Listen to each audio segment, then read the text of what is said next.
Bonjour, welcome to French Diaries. Today we are going to discuss the difference between Imparfait and Conditionnel, Present Conditional. Imparfait versus Conditional.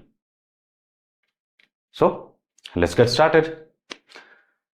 First of all, we'll see what is the similarity. So there is only one similarity between these two tenses, that is the endings, which are EIS, EIS, EIT, IONS, IEZ and AIENT. The ending is same for both the tenses. That's why many of the learners are getting confused with it. But in case of Imparfait, we are adding these endings to the new form of the present tense, and here we are adding to the base form. Here we are using it with new form of the present form, and here we are using to the base form. But this ending or the same rule will not be applicable in case of irregular verbs. Right? So let's get started with the Imparfait first. Imparfait we are using to describe past actions. We are using Imparfait to describe past actions. For example, quand j'étais jeune, je jouais au football tous les jours. When I was young, I used to play football every day. Quand j'étais jeune, je jouais au football tous les jours. Then, pendant que je lisais, il regardait la télé. When I was reading, he was watching the TV. Pendant que je lisais, il regardait la télé. When I was reading, he was watching TV. So here we are describing the past action. Then we are using Imparfait for setting the scene. We have already discussed, or we have already made the video separately on Imparfait and Conditional. You can check the link in the description box. So setting the scene. For example, il faisait nuit quand nous sommes partis. Il faisait nuit.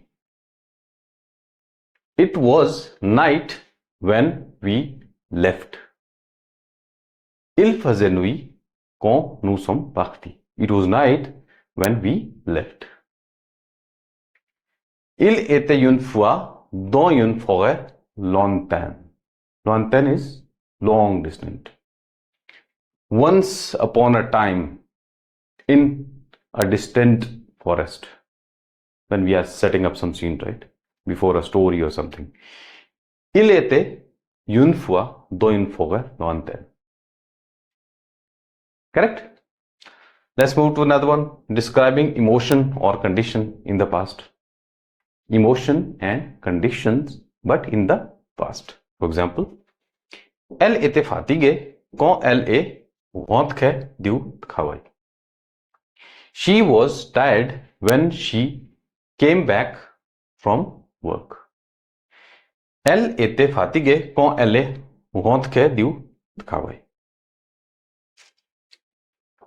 Nous étions contents de le voir. We were happy to see him. Nous étions contents de le voir. So here we are talking about the emotion, but in the past. Let's move to the next. Politeness in requests. For example, je voulais savoir si vous pouviez me rendre un service. I wanted to know if you could give me a favor. Je voulais savoir si vous pouviez me rendre un service. Je me demandais si vous pourriez m'envoyer les documents par email. I was wondering. This is se demandait, which means to wonder. Je me demandais si vous pouviez m'envoyer les documents par email. I was wondering if you could send me the document by email. I hope this is clear. Okay. Let's move to the conditional. Expressing hypothetical situations. Expressing hypothetical situations. Example, si j'avais de l'argent, j'achèterais une voiture. This is purely hypothetical. Si j'avais de l'argent, j'achèterais une voiture. If I had money, I would buy a car. Si j'avais de l'argent, j'achèterais une voiture. S'il faisait beau demain, nous irions à la plage. If it was nice tomorrow, we would go to the beach. This is a bit different sentence because we are talking about the hypothetical situation, imaginary situation. S'il faisait beau demain, nous irions à la plage.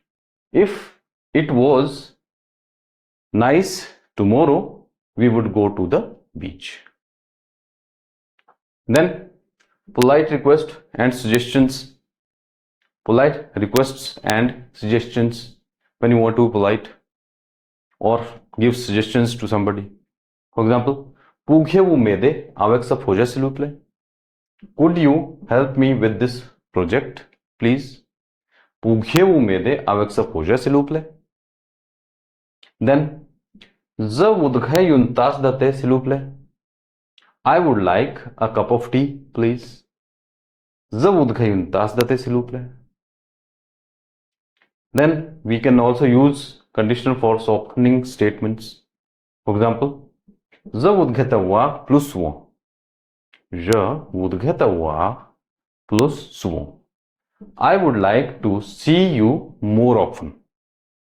Je voudrais te voir plus souvent.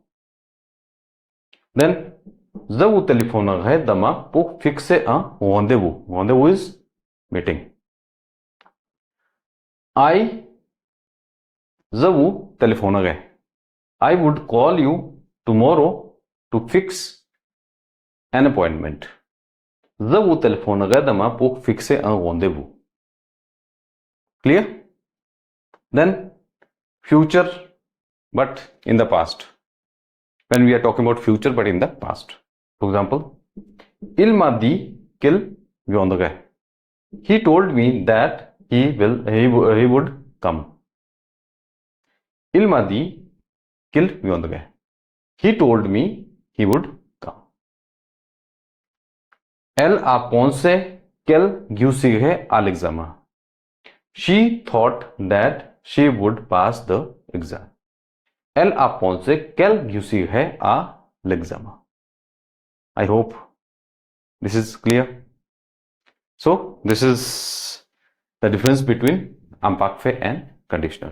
In case you have any queries or questions, you can always ask in the comment box. Or we have already discussed or we have already made a video or separate video on both these tenses. So you can check in the description box. I'll share the link, right? And if you like this video, please like, subscribe and share French Diaries. Thanks for watching. Au revoir.